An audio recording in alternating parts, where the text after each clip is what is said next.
Welcome to the Pencil Bob channel. I hope you enjoy my stories. Please like and subscribe, and hit that notification icon so you never miss out. Now on with the stories. I'm looking for some opinions on my situation because I'm feeling pretty frustrated and could use some perspective. Here's the deal. I'm having some work done on my house, and the contractors have been parking on the street. There's no parking close by, and they need their vehicle nearby for their tools and equipment. This has been going on for about 3 weeks, and yesterday was supposed to be the final day of work. Everything was going smoothly until, within about 20 minutes of them starting, the predatory towing company, our HOA, has a contract with, swooped in and towed the clearly marked work van. When my wife called the towing company, they said it was an HOA member who called them to have it towed. When she tried to get more information, they started screaming at her, which is apparently normal behavior for this company. Let me tell you, anyone yelling at my wife sets me off, and I was livid. So, I shot off a message to our HOA president. Now, he's a real piece of work, and I have no doubt it was him who called the towing company. Nobody else on the HOA board would be petty enough to care. The president responded with a smug comment, "You can't have friends parking in front of your house." I tried to explain that it was a contractor with a clearly marked vehicle, but he just came back with, "Follow the rules, and there won't be a problem." The whole interaction was infuriating. Now, let me be clear.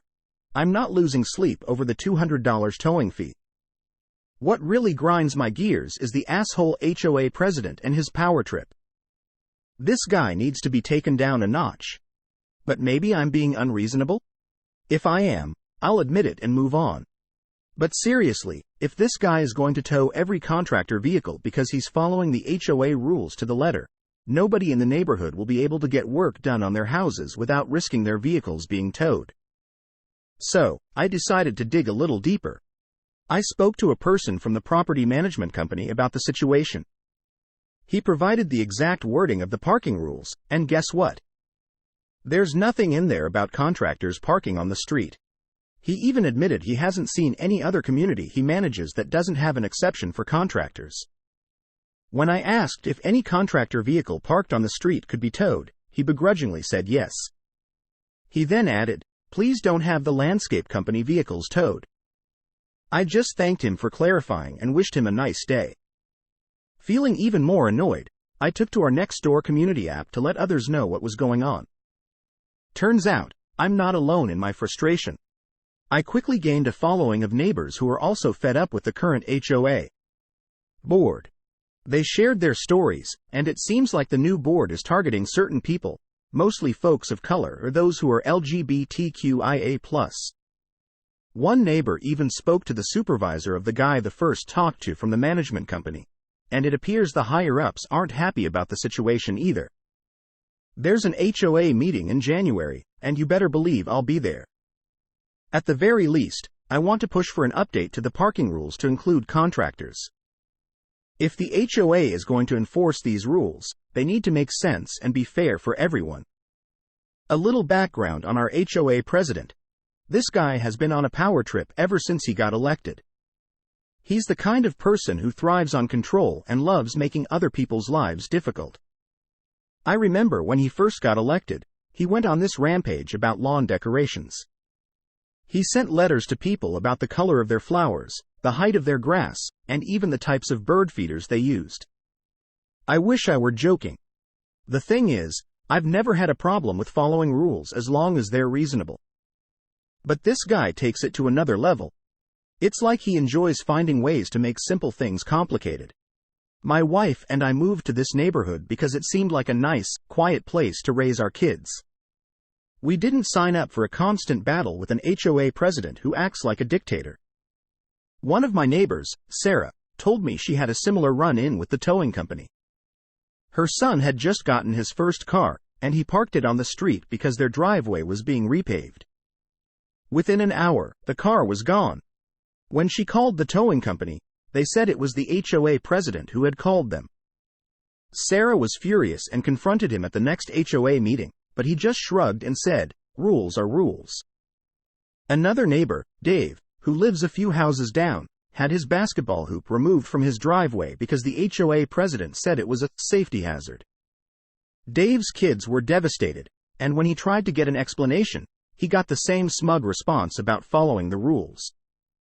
It's stories like these that make me realize this isn't just about me or my contractors.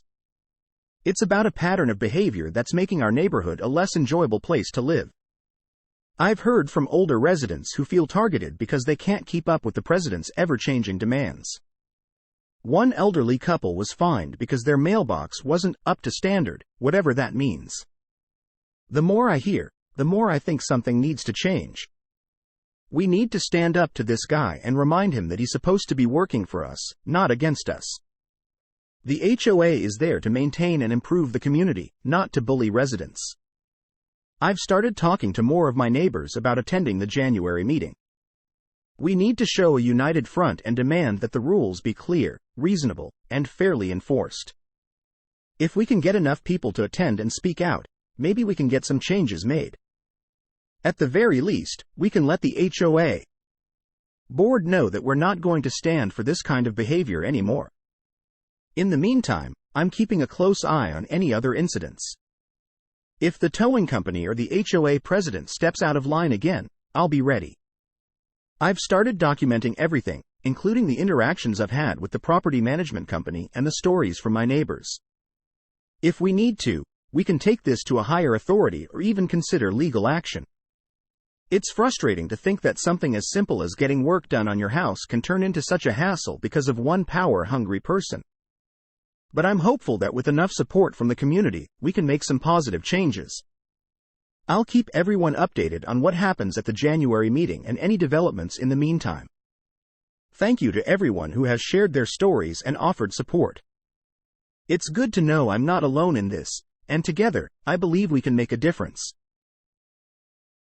Make sure to thoroughly read your community covenants and restrictions.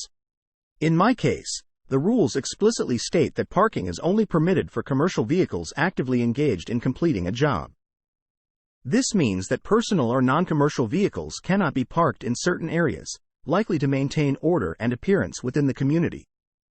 It's possible that your HOA president may have overstepped his authority, perhaps assuming that residents are not fully aware of these regulations. Understanding the specific rules outlined in your covenants is crucial, as it ensures that you can address any potential overreach or misinterpretation by the HOA leadership effectively. Always refer back to the written guidelines to clarify any disputes or questions regarding what is and isn't allowed in terms of parking and other community policies. The good news is, if an insurance company has to defend a lawsuit against an HOA that acted outside the terms of the covenants, they will most likely cancel the policy. And then all of the homeowners are screwed. It would seem that he would need to be sent a cease and desist letter from an attorney with the additional threat of legal action to sue not only him personally for the infraction but also for the increase in premium that would ensue after the insurance carrier drops them from the policy. The requested action to prevent the case being filed is to reimburse the homeowner and step down as president.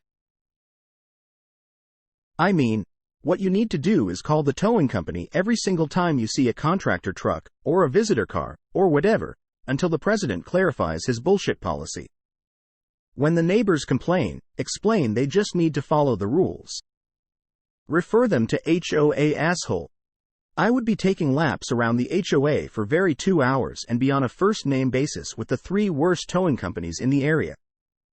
Or also call the HOA president and request he call me when, if you can't do it yourself.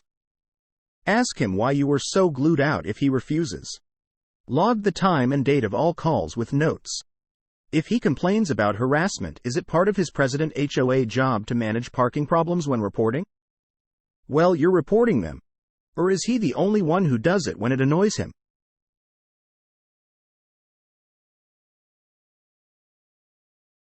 Dog rules, ableism, and invasion of privacy. Hi guys, this is going to be a long one. Sorry in advance for the wall of text and probably not so great writing and formatting, obligatory on mobile, and I'm tired and will probably sleep right after I post this. I just kind of need to vent and don't have many people to talk to about it in real life. I'll try and answer questions, make clarifications tomorrow if need be. A certain board member has been making a seemingly excessive amount of rules with little regard to the mental or physical well-being of disabled individuals in regards to dogs and dog ownership, and, in my opinion, pressured me into allowing him access to my home on a day that we did not agree to. There also seems to be instances of favoritism, exceptions for certain people when it comes to making and enforcing rules. A bit of context. I live in a condominium that was made with the intention of housing disabled adults, and oftentimes their caretakers, though if they are live-in staff they usually have a room in the owner's unit. If I remember correctly, it was built 3 to 4 years ago. The majority of the residents have a mental disability, and some have a combination of mental and physical. As far as I know, none of the residents here are physically disabled and neurotypical. I live in my own single-bedroom unit. I'm a caretaker for my older brother who is autistic, as well as my neighbor who has Down syndrome. The building layout is 3 stories in a rectangular shape with a hole cut out of the middle, which forms the courtyard. So any given side of the building is basically unit hall, unit courtyard. And all of the units' doors are in the hallway. There are 2 main entrances. East is the front main door. West is the back main door. 1 entrance on the north and the south, and 1 in each of the corners. Every door can be accessed by the key fob given during the unit's purchase, but only the main doors have the option to use a code to get in. There's 80 or 90 some units, and the majority of them have been sold. There are less than 10 dogs living in the building. I've heard 5 or 7, but I don't know for sure, all of which weigh less than 20 pounds with the exception of 1 service dog. Onto what's happening. Before I moved in, I had heard about an incident where someone's dog was pooping inside. It hasn't happened ever since then, but I had heard about a rule being implemented, something to do with every dog being DNA tested, and I assumed that was the main reason. Fast forward to last month when the dogs were finally tested. One of the HOA, or COA I guess, everyone I've talked to just calls it the HOA, board members was there at the time, and he was saying things about rules that weren't even in writing yet, some of which seemed really weird. The main one was that dogs aren't allowed to relieve themselves on the east or west side of the building. When asked about where they're supposed to go, the board member said that owners need to take their dogs out behind the garages.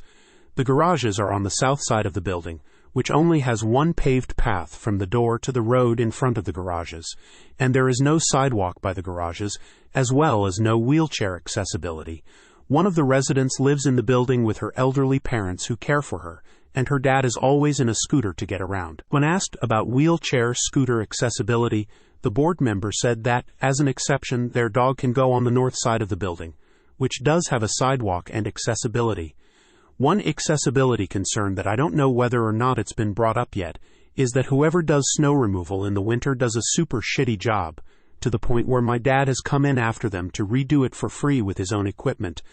Another rule that was brought up with no official writing until later is that no dogs are allowed in common areas and can only be in the hallways when entering and exiting the building, and they can't be walked indoors. This means common areas such as the courtyard, main entrances. There are chairs around, and people tend to gather and chat or wait for rides, etc. Community room, movie center, and game corners. Smaller community areas that are in the hallways of almost every floor's corners. Another thing that was brought up was that if any dog poop is found on the property that wasn't properly disposed of, in one of the 2 tiny receptacles on the south side of the building by the garages across the roadway garage driving area, the owner would be responsible for the testing fees, as well as a $500 fine. Recently, another live-in staff member told me some things that honestly shocked and kind of horrified me. The board member's actions anyways. First, one resident was walking his dog around the building, and the poop bag in his hand blew away in the wind as he was trying to get it open. He didn't want to leave it there because he was afraid of being fined over $500, so the only solution he could think of was to pick up the poop with his bare hand and put it in his hat to throw away inside. Second, there are 2 young women who are sisters who live in a 2-bedroom unit. One of them has varying degrees of mobility. Some days she needs her walker, and other days she needs her scooter. She also has a service dog, a lab, which the board is aware of. Per the rules listed in the documents, service dogs are allowed in the courtyard and communal areas. One day she took her dog into the courtyard, and he pooped in a kind of ditch-like area, which she couldn't reach from her scooter. She started to go inside to get her sister to help her, but the board member confronted her and scolded her for not picking up the poop immediately. I don't know what happened after that, but there was another day with a similar situation. She didn't go inside, however, because she was afraid of getting in trouble again. So she got onto her stomach and essentially army crawled to get to the poop, after which she couldn't get back into her scooter and couldn't call her sister for help because she was at work. Another thing that happened between them and the board member is that he allegedly knocked on their door and straight up threatened that he could get their dog taken away from them if they don't follow the rules. He also allegedly said that there's no excuse for the woman with mobility issues to not pick up her dog's poop because she can walk. ETA. The board member also told them that their dog isn't allowed in the courtyard, even though the rules explicitly state that service dogs are allowed. Everything that's happened with him has shaken them up so much that neither of them take the dog into the courtyard anymore. A different board member agreed to have a meeting with the dog owners of the building, but canceled not even 2 hours prior to the meeting that was planned 2 weeks in advance because something about it not looking good for her with the other board members. But don't worry, because the dog owners can have a whole 30 minutes to have a chance to speak at the next public meeting in July. There's another thing that happened with the board member I've been mainly talking about that's unrelated to dogs but may add additional context. Google Fiber was recently set up in our area, so we were told that access would be needed to the coax cables located in the bedroom closet, June 5th-7th. No start or end time specified, no estimates for what day a certain floor would be done, etc., and the email says the process will take some time to complete. We were told that we could email the board member to reschedule. I asked about the following Friday. I specifically wrote Friday the 14th, and gave options for Thursday the 13th if Friday didn't work. He responded back saying to plan on Friday around 10:30. I was out of town from the 3rd to the 7th visiting family when I got a call from my doorbell. The board member asked if I was home and wanted to enter. I said no, that I was 2 hours away, and he agreed to next week Friday. He said no, because he's out for 2 weeks after this. He ended up using the master key to enter my unit and do whatever it was to the cable. I was already angry because he went against what he agreed to, but was even more pissed when I got home a day later to realize that I had left a pile of clean clothes on my bed that needed folded. My room wasn't as neat as I would have had it if I'd known someone would be there, and I hope to whatever God is out there that he didn't see a certain electronic laying on my bed, which might be the only good thing about my blanket and pillows not being laid out nice and neat. Additional details, which are admittedly just speculation. Rules were added that windows can have curtains and blinds or whatever, but that outwardly facing they must appear to be white. Nothing can be between the curtains, blinds, etc. and the window, with the exception of holiday cling film on the inside and removable window paint. The speculation is that certain exceptions are being made for some people. Another board member's wife does window paintings for her son. Another speculation is that the board member who has been the main subject of this post has a son who absolutely hates dogs. So some people have said that the board member also hates dogs, or is making a bunch of hoops for owners to jump through to make it easier for his son to not have to come across any dogs in a dog-friendly condominium. The rules I listed earlier are only a fraction of what's been put into place. There's also no notification when new documents are added, and no notification of any kind from anyone that new rules have been implemented. Some said get a lawyer. Well, knock yourself out. Do you have at least a $1,000 retainer? They have expensive, well-connected attorneys. In New Jersey, it is notoriously known for judges to side with the HOAs. Unless you have the money and connections locally, find an alternative place to live. HOAs are run by envious, rude, elitist Nazis, and it's a gold mine for them. Where I lived, they put up a corral-looking fence. They said it cost $3 million. I know even with installing it, it was only $600,000. So where did the rest go? Expenses, lawyers, permits, county. Oh yeah, I believe that. I was on that board for 8 years. I kept an on the books. I questioned and brought up elements on the books. Our HOA president was accused of coming onto a state trooper's wife. No lawsuit. But they paid them $160,000 to shut them up. Another board member had child porn on the office computer. I saw him at it one day. Someone tipped him off and his computer blue-screened and he took it to be fixed and it was never seen again. They couldn't wait to get rid of me. I did have them sued by the Department of Civil Rights for me. They spent $90,000 on it and I won. I told them civil rights was my forte as a person who had become disabled from being in a coma. Anyway, one of my friends was an attorney at civil rights. I won. I got what I needed, and $15,000. CR doesn't ask for much, but my days there was numbered. They became so horrendous toward me. I had to move after 27 years. I skimmed this to get some of the main points. Every dog being DNA tested, so you have a board. One member can't change rules by themselves, who apparently wants as little to do with dogs as possible. DNA testing should be the end of it, though, if it's about poop because it works. What you and neighbors need to do is start writing down narratives of what's happened to them. Also write down any accessibility issues, including distances they expect you to walk the dog to go potty, etc. Have the description of those issues ready to go for your July meeting, so the board can't claim that they weren't made aware of accessibility issues. The rule about dogs not being walked indoors, that one's not a terrible rule, honestly. You've got special needs people in your building. Some of them, and some neurotypical folks too, may not react well to dogs. Nobody can guarantee that their dog isn't aggressive, so I can understand limiting where residents may be forced to interact with dogs.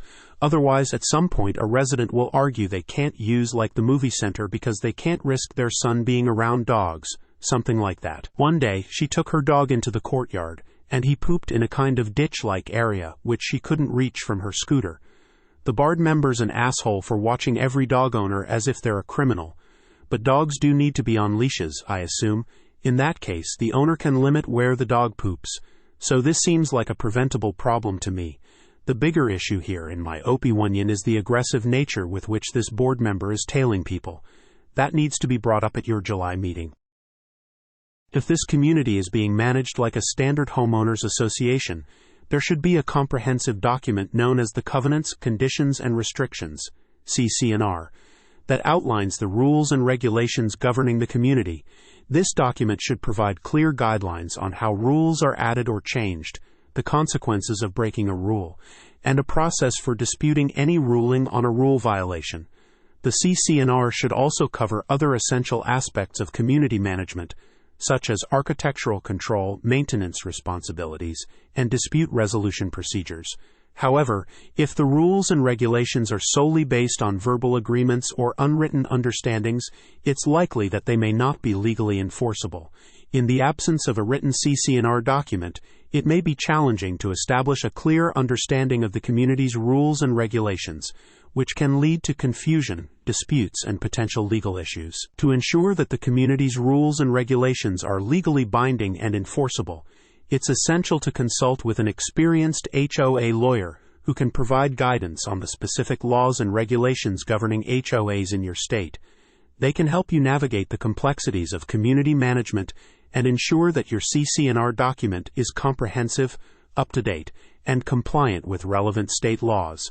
Additionally, there may be other factors at play that can impact the management of your community, such as state-specific laws and regulations, local ordinances, and zoning restrictions. For instance, some states may have specific requirements for HOA governance, while others may have more relaxed regulations.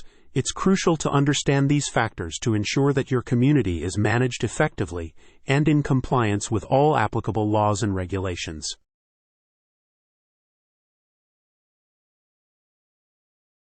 It's hard to believe it's been over a year since my last update. It feels like just yesterday I was venting about my crazy neighbor and the drama she brings to our 3-unit HOA. But, as they say, time flies when you're having fun. Or in my case, when you're dealing with a never-ending nightmare. After my last post, things seemed to calm down a bit. The crazy neighbor wrote a letter to the HOA, which consists of me, the owner of Unit 2, and the condo manager, who just so happens to be her ex-husband, claiming she didn't feel safe around me. She said she would hire someone to represent her at HOA meetings, which was music to our ears. We were hoping to avoid any more confrontations with her, but, of course, she never followed through on her threat. Instead, we've managed to conduct business without actually meeting in person. We've been using email and phone calls to discuss any issues that come up. It's not ideal, but it's better than dealing with her drama in person. The condo manager and Unit 2 have been great about keeping me in the loop and making sure everything runs smoothly. The one thing that still hasn't been resolved is the porch repairs. It's been a year, and we still haven't gotten around to fixing the porch. I'm not sure what the holdup is, but I'm starting to think it's just not a priority for anyone else. During her probation period, things were relatively quiet. Whenever she tried to stir up trouble, I would just forward her messages to her probation officer. It was a great way to keep her in check, but, of course, she found ways to annoy me in other ways. For example, she would mow the backyard, but leave a patch of tall grass right in front of my garden plot. It was like she was trying to get under my skin. I finally broke down and emailed the condo manager about it, asking him to take care of it. But I never got a response. Then I discovered she had created a website. I wish I could share the link, but I don't want to give her any more attention than she's already getting. On the website, she details every single incident she's ever had with anyone who's lived in our building. It's a wild ride. Let me tell you, she even posts emails and past HOA meeting notes. My favorite part is when she talks about me, saying I'm cunning and cruel. It's laughable, really. There was one weird section on the website where she claims I refused to let her repairman into my condo to access some pipes. The thing is, it never happened. I have no idea where she came up with that accusation. I decided the best course of action was to ignore the website and not give her any attention. That was until yesterday, when I received a summons. Yep, you guessed it. She's suing me. She's accusing me of blocking a home renovation project she's doing in her condo by not allowing access to my condo to get to her pipes. Again, this never happened. I have no idea what she's talking about. The complaint even says that I threatened to have her arrested for harassment if she proceeded with the repairs. Which, of course, is a complete lie. The best part is that she's representing herself in the lawsuit, and the exhibits she attached to the complaint have nothing to do with the alleged incident. They're actually about the painting project we did a while back, which she voted for and then freaked out about when we went through with it.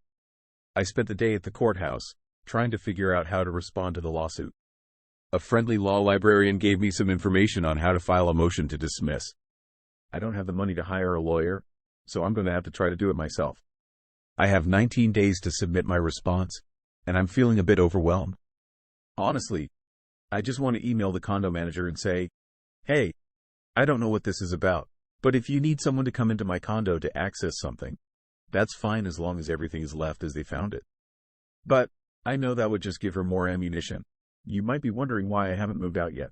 Well, it's simple. The real estate market is tough right now, and interest rates are through the roof. Even if I found a place for the same price as my condo, my mortgage payment would still double. I'm stuck, at least for now. I'm not sure what the future holds, but I'm hoping things will change soon. Maybe the lawsuit will get dismissed, and we can finally get some peace in our building. Or maybe the real estate market will shift, and I'll be able to sell my condo and get out of this crazy situation. Until then, I'll just keep documenting everything and hoping for the best. Living next to her has been a roller coaster of stress and frustration. There was that one time she claimed I had intentionally damaged her car by throwing rocks at it. It was a ridiculous accusation since I wasn't even home when it allegedly happened. I had to provide an alibi and even showed pictures from my weekend trip to prove I wasn't around. That accusation didn't stick, thankfully, but it added another layer of stress to my life. One particularly infuriating incident happened last month. I was having a small get-together with some friends. Nothing wild, just a few people over for dinner. Suddenly, there was a loud banging on my door. I opened it to find her standing there, red-faced and yelling that we were being too loud and disturbing her peace. It was only 8 p.m., and we were just talking and laughing, not even playing music. My friends were shocked by her behavior, and it put a damper on the evening. She even threatened to call the police, which she actually did. When they arrived, they just rolled their eyes and told us to keep it down a bit, clearly recognizing the situation for what it was. I've started documenting every interaction I have with her, just in case. I have a folder on my computer filled with dated notes, screenshots of her bizarre emails, and photos of her petty antics, like the time she left a note on my door saying my recycling bin was too close to her side of the driveway. I also keep a small notebook in my car to jot down anything that happens when I'm outside. It might sound paranoid, but given her track record, I feel like it's necessary. The latest drama involves the garden. We have a small communal garden area in the back, which we all agreed to share and maintain together. I've put in a lot of effort to keep my section neat and planted with flowers and some vegetables. She, on the other hand, has let her part become overgrown with weeds. A few days ago, she accused me of stealing tomatoes from her plants. Now, mind you, Her plants are practically dead, and I doubt they've produced anything edible. Still, she made a big scene about it, yelling and accusing me in front of other neighbors. It was embarrassing and frustrating. Her behavior has affected the other residents too. The owner of Unit 2, a quiet guy named Mark, has mentioned he's looking to move out because he can't stand the tension. The condo manager, her ex-husband, seems at his wit's end dealing with her constant complaints and erratic behavior. I feel bad for him because he tries to keep the peace but often ends up in the middle of our disputes. I've tried to involve the local mediation services to resolve some of our conflicts, but she refused to participate. She seems to thrive on the chaos and attention, which makes any kind of resolution difficult. I've even considered getting a restraining order, but the process is complicated, and I'm not sure I have enough concrete evidence of harassment to succeed. The stress has started to take a toll on my health. I've been having trouble sleeping, constantly worrying about what she'll do next. My doctor has noticed my elevated blood pressure and suggested I find ways to reduce stress. Easier said than done when you're living next to someone like her. I've taken up yoga and meditation, hoping it will help me stay calm and centered amidst the turmoil. It's not all bad, though. I've found a small group of friends who understand my situation and provide a great support system. We often joke about my crazy neighbor stories, trying to find humor in the absurdity of it all. They remind me to take things one day at a time and not let her get under my skin too much. I guess the silver lining in all of this is that I've become more resilient and learned to stand up for myself. I've had to become more assertive, which is something I've always struggled with. So, in a weird way, dealing with her has forced me to grow and become stronger. Despite everything, I still love my condo. It's in a great location, and I've put a lot of work into making it a comfortable and inviting home. Selling it now, especially in this market, would feel like admitting defeat. I'm determined to stick it out, hoping that eventually she'll either move out or calm down. For now, I'm taking it day by day, dealing with each new challenge as it comes.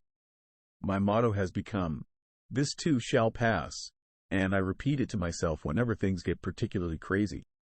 Maybe someday, I'll look back on this period and laugh, but for now, it's just a matter of surviving and keeping my sanity intact. So, that's where things stand. No resolution in sight, but I'm holding on to hope. If nothing else, I have some pretty wild stories to tell, and who knows, maybe one day I'll write a book about my experiences. For now, I'll just keep documenting everything and hoping for the best. I would capture a copy of that website using something like archive.is = Iceland. It gives you a time-stamped copy of the pages that you share the links. Think of it like printing to PDF but easier to share. I also agree with the other comment about granting permission. Instead of a carte blanche permission, ask for emails requests each time permission is needed with at least a 24-hour notice. The pipes thing doesn't make sense. The shared wall should be a firewall that shouldn't have anything running through it. If something going to her unit can be accessed through it, the firewall is compromised. But maybe the code is different there. I'm not a lawyer, but have had to learn a bit about filing pro se because we simply cannot afford another $3,000 for an attorney that doesn't care. I purchased a subscription to ChatGPT and asked it to help me write a motion. And then an order. It was awesome. Well, worth the $20 a month. Everyone says hire an attorney. I have yet to find an attorney that cares me or my kids enough to do right by us. Maybe it's because we can't afford a better attorney. But we sure tried, and it was still a significant chunk of change, multiple times. It makes me sick now thinking about how much we have spent and how little we have to show for it. The biggest thing I have learned is you need to lay it all out there for the judge. Be as thorough as you can be so that they can make the best decision. You can file your own motion to dismiss, and in doing so you will hopefully feel like you are no longer at the mercy of this crazy woman. That is why we filed what we filed, but the other party did not want to be an adult and work things out. So we decided to engage other sane adults rather than allow her to ruin our lives. It gets easier the more you do it and the more you understand. Best of luck! Letter from my HOA today. So much of these rules are completely unnecessary. Hello, homeowners! As the weather is warming up, I wanted to send out some friendly reminders to the community. 1. The HOA dues are considered late if received after 15 days from the first of the month. 2. The 2024 meeting schedule has been set. Please mark your calendars with the following dates so you can participate in the meetings and find out what is going on in your community. All meetings have been posted to the HOA's website. All meetings are open to the public and homeowners are encouraged to attend. 3. Trash day for the association is on Tuesday. Trash service is included in your HOA dues, and the volume-based rates apply. So please reach out to your account manager if you would like a different size cart. Asking for a smaller bin if you don't use all of the space you currently have may save the association money. Cart sizes available are 35, 65, and 95 gallons.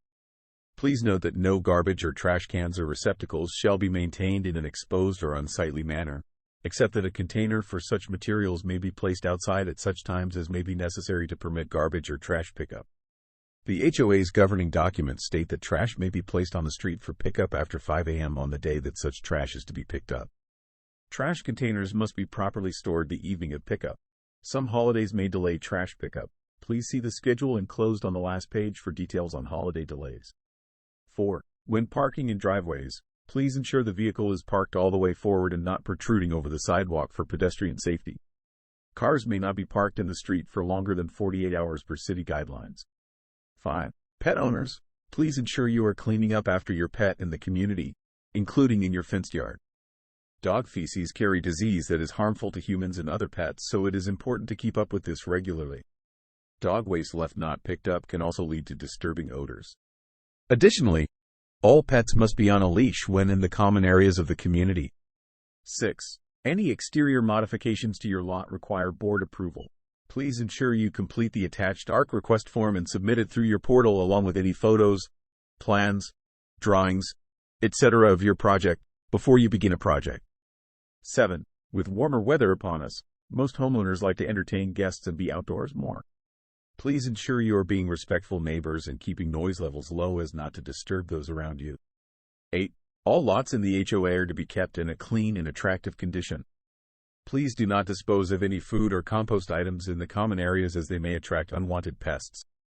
Please ensure turf areas are mowed regularly, weeds are mitigated, overgrown shrubs, trees are pruned, ground cover, such as rock and mulch, are in place and tidy, and house repairs and paint are in good shape.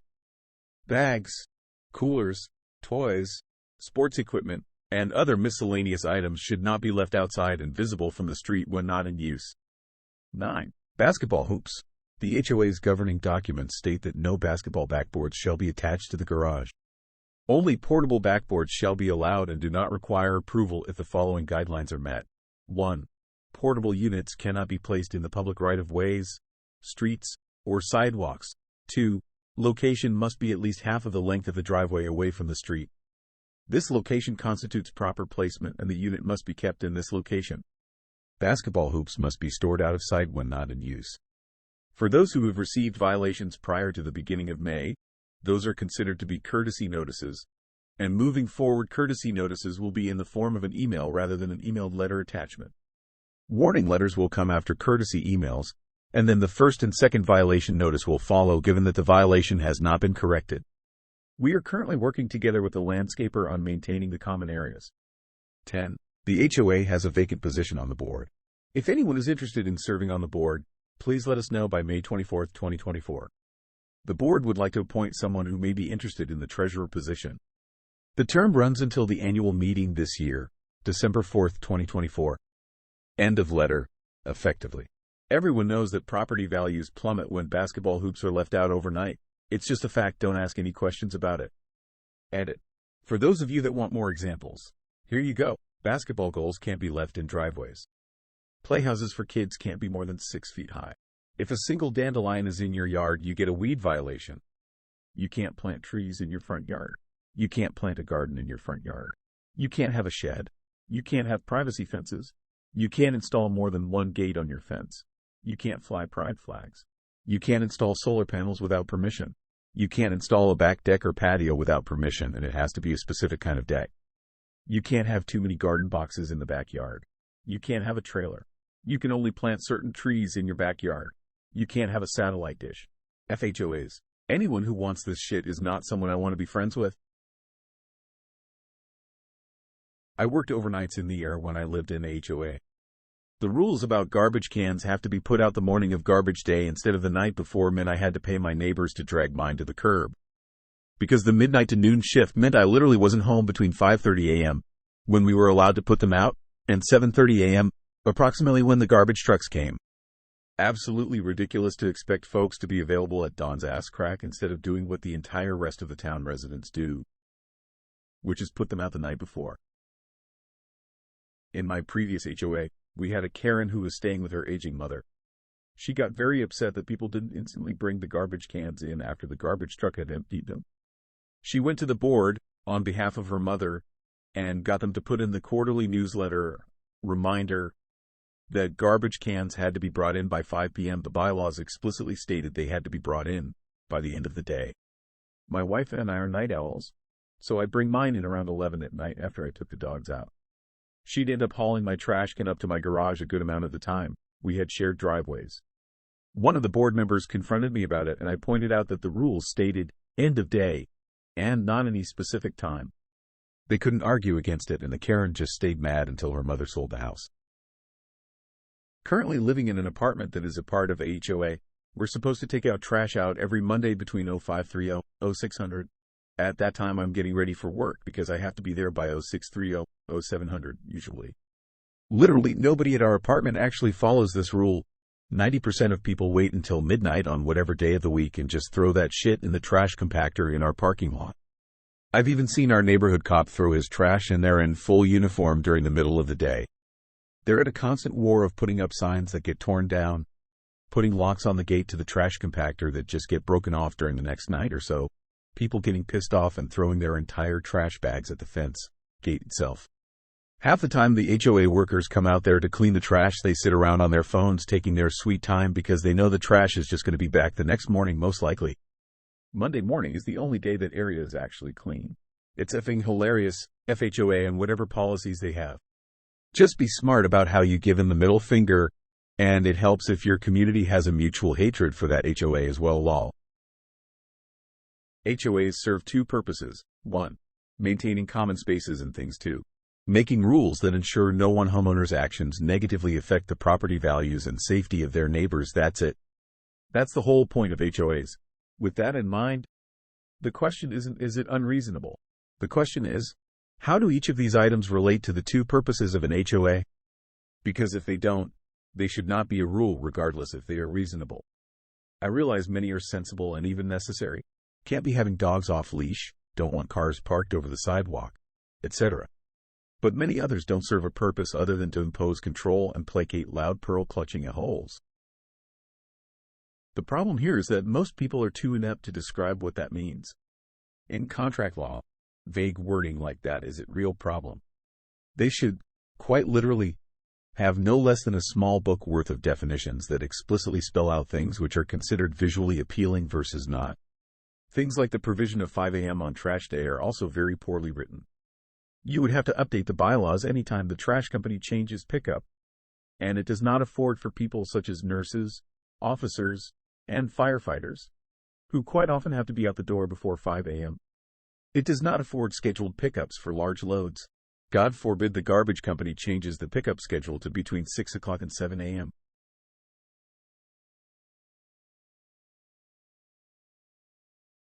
Finally gave my HOA a dance party.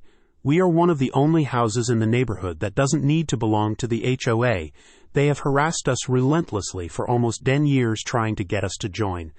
They have trespassed on our property repeatedly, done petty petitions against us trying to get us to remove a structure we built legally with a permit, come stood at our driveway with clipboards. Literally, not kidding. Come to our house at 11 p.m. and stand on our driveway talking to our cameras and pointing at our house. All of this on camera. Recently, we got new neighbors who were pre-existing friends with the HOA leader, so they have shunned and harassed us since they moved in. Recently, they started to escalate where the husband, who is a drunk, carries beer around in his hand from 5 p.m. to midnight, has been coming around our house at night around 10:30 p.m. and 11:30 p.m. every night, standing at the foot of our driveway, talking and pointing to our security cameras. Well, today, I figured if you can't beat M, I'm gonna join him. Prior to this, I have been a dream neighbor. I'm not just saying this, never a peep, keep my house maintained, half the time not even around, literally living out of state, mind my own damn business religiously, which is precisely why they mess with me. These new people have no reason to harass us. I've done nothing to them, but today I made it official and declared war, decided to be petty ASF, and I blasted me some Drake and Lil Wayne and gave a crazed dance party while walking my dogs around my house in full view of theirs. Then, as I walked by, I pointed and acted a fool on my way to my house, stopping and staring at the end of his driveway as he does to me, but the whole time pretended I was dancing to my music. It felt good. Maybe he saw me, maybe he didn't. But if he did, I hope he might think I'm crazy ASF and back TF up.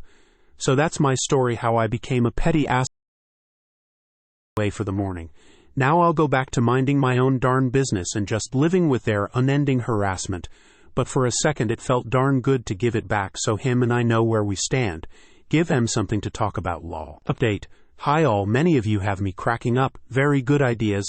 I think as one suggested I will try some heavy metal music or mariachi next. I believe over the course of a decade I have managed to show great restraint against them. Believe it or not, no response from me actually drives them absolutely nuts most of the time, but it is very hard to show restraint most of the time. Their level of petty is just out of control. It often just blows my mind that people have time and energy to come to my house and observe things about my property, like what kind of lights I have. I would have built a large fence and gate by now, but unfortunately, they already tried to come after me with an HOA petition for a small split rail I built many years ago with a lawful permit. They claimed, incorrectly, that I had built 1 foot over the new setback limit, 5 feet, so said my fence was beyond the setback. My fence was grandfathered in, fortunately, since I had a lawful permit, but it was still a headache for me to argue with them and the town over 10 years after my fence was built. I ultimately won, but the less time I have to spend with their bullshit, the better. They desperately want to draw me in, because in their case it is a power flex. I've learned for them it's all about them having control. It just drives them mad they can't do more to me. Really, the best revenge is to live a good life unbothered by them. I just enjoyed my dance party because it felt like I was able to let loose for once and give it back a little. To answer some questions about going to the police and filing a RO, I have requested a RO twice against the founder of the HOA. I have 7 police reports currently filed for trespass, property destruction, and harassment over the course of 10 years. I have built a strong paper trail. Unfortunately, it is very hard to get a criminal RO against a non-family member in my state, and the leader has sent other leaders of the HOA and family associates to harass me. However, in 2021, she and another HOA leader were made to go to court, and I believe the judge gave them a final warning that next time there would be greater action against them. She is a senior citizen, so they are hesitant to do anything to her. The direct harassment at my home and letters from her have decreased substantially since she went to court. What she does is use a third party to continue her campaign and does a lot of maligning among her HOA. It's amazing to me how people you don't even know will engage in harassment on behalf of the HOA. Since I am not a member, I am not privy to it, but I know it is going on. They have also moved into friendlies into newly sold homes. These homes are not even being put on MLS. They are pocket listings.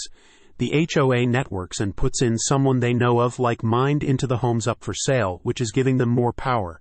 The problem is that you can't get the HOA leader arrested for someone else's act, and vice versa. But I very much plan to file a civil lawsuit someday.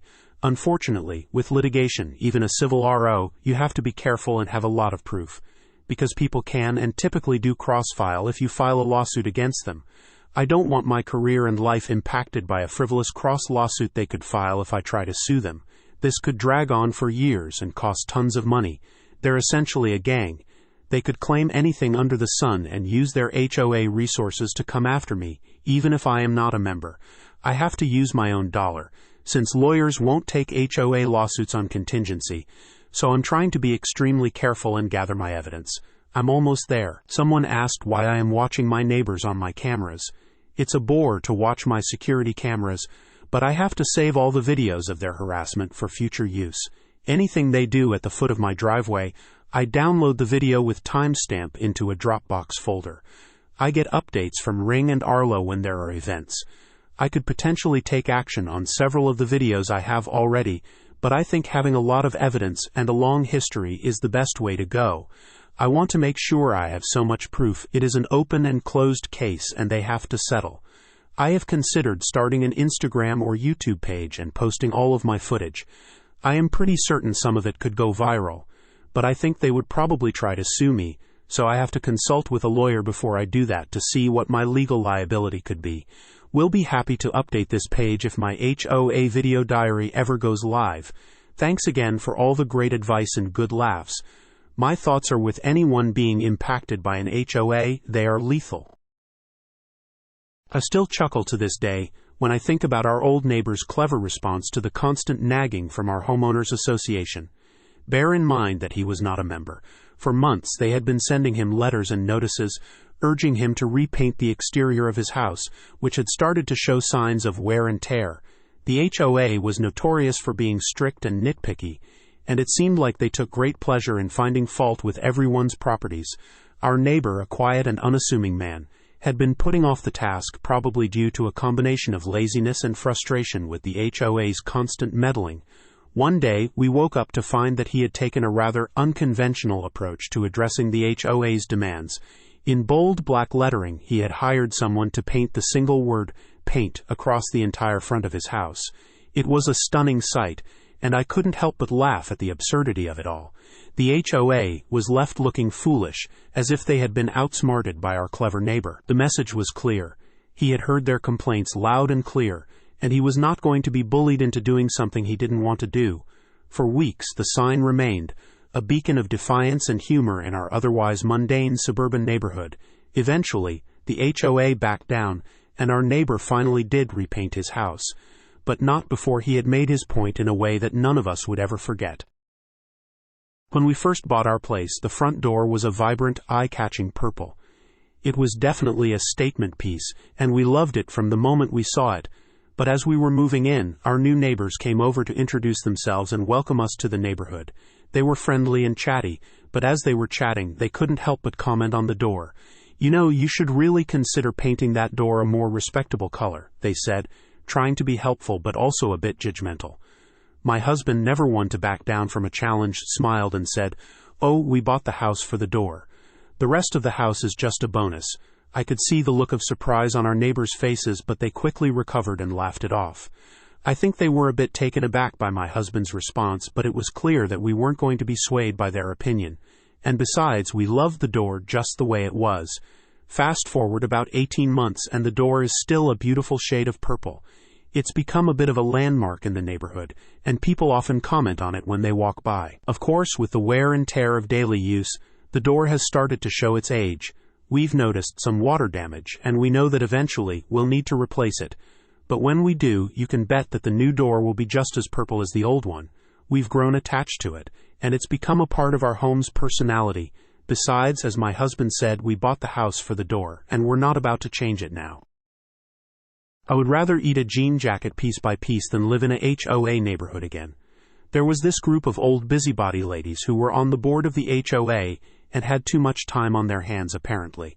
The first issue I had was I was on my second-floor balcony on the backside of the townhome, and I caught one of the ladies going through my kids' toys on back porch underneath. I yelled, "Can I help you?" She didn't see me up there at first, and her face was beet red and just left. We had a neighbor that forgot to move their waste bins, and the garage door got messed up bad. One side of the garage door was stuck lifted up higher and all bent up. On move-out day, one of the ladies was walking down the sidewalk near our place. At the time, we were moving furniture out to the truck, and she made a remark towards me as I was moving stuff out saying, "You know you have to fix that garage door." I say, "Oh really, because this isn't even my place." She didn't say shit or even apologize. Those old birds can go to hell.